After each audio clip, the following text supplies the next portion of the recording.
Hello everyone, this is Group Early Graduation. We have 8 members from different majors. After discussing, we chose Goal 10, which is the reduce inequality within among the countries.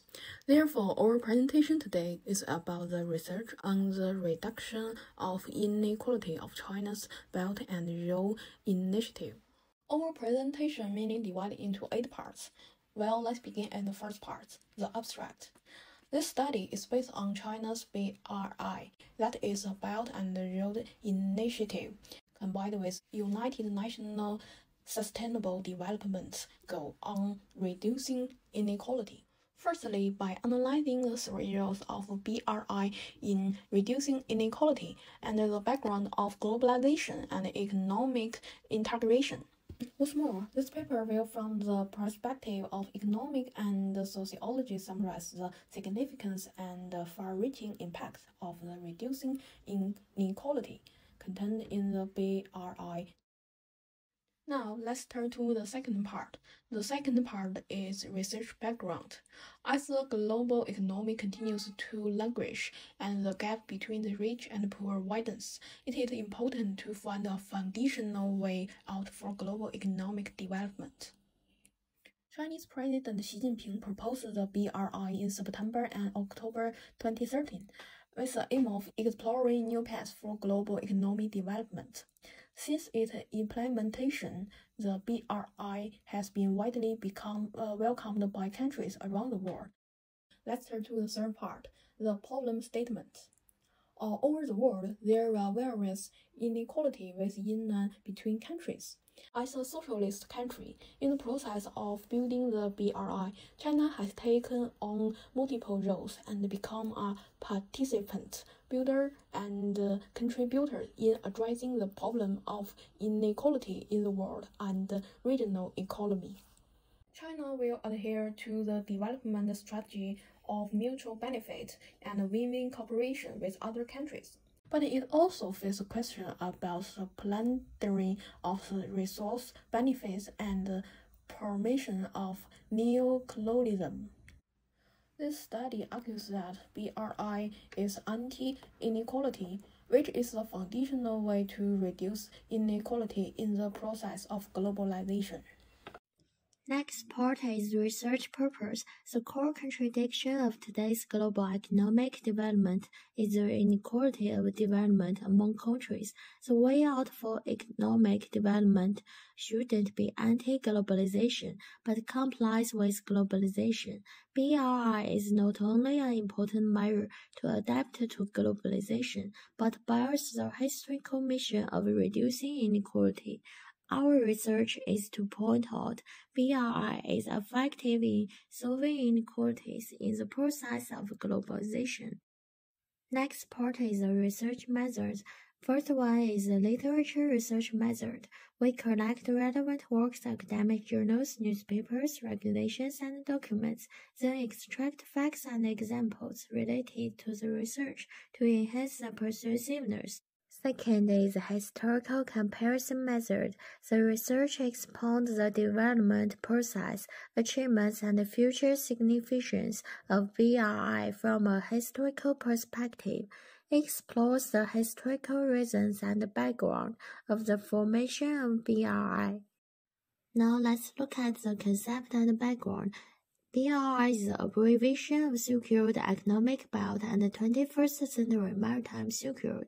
In 2013, Chinese President Xi proceeded this cooperation during his visit. It involved China, most Asian countries. In the future, it will gradually expand to North Africa and European countries. BRI aims to borrow the historical symbols of the ancient Silk Road and then develop along the route. It aims to build a community of interests, shared destiny, economic integration, and cultural inclusiveness. In the face of the continued recession of global economic, the wave of anti-globalization has once again risen. Countries around the world have also adapted trade protection policy in maintaining the development of local economics. Against this background, President Xi of China pursued BRI. It aimed at promoting the orderly and free flow of economic factors, deep integration of market, and carry out wider, higher level and deeper regional cooperation, build a balanced and inclusive regional economic cooperation framework.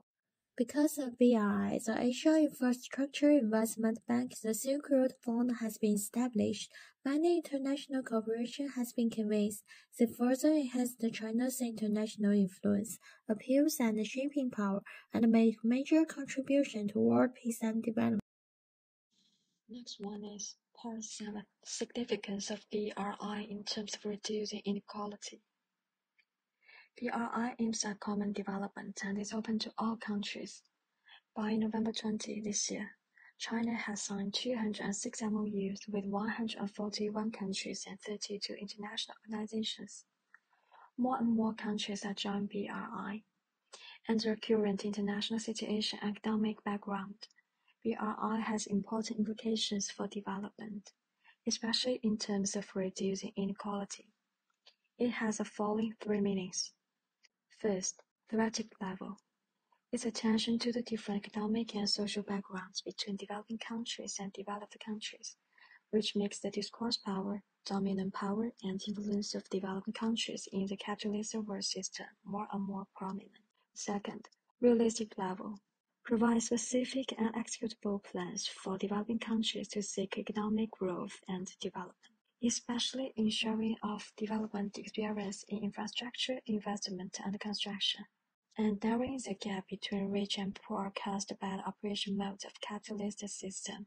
And the third one, practical level, effectively serves economic growth of developing countries and serve the common development of the region. Then I will give a summary. The goal of BRI is development, cooperation, and win-win outcomes. Without alliance, collective confrontation, economic hegemony. A large number of data has proved that BRI has made deep contributions to reduce inequality. The goal of BRI is to promote a more equitable, harmonious, and inclusive globalization, which is also the common goal of world stability and prosperity. As economic strength of China and other emerging countries rises, the BRI promotes trade exchange in Eurasian countries. It's more urgent for each country to stimulate reform of its own economic system through innovative development. We have reason to believe that when the new era of the world economy comes, every country will be the real beneficiary of globalization, and peace and win-win cooperation will be the theme of the era. That's all of our presentation. Thank you for listening and watching.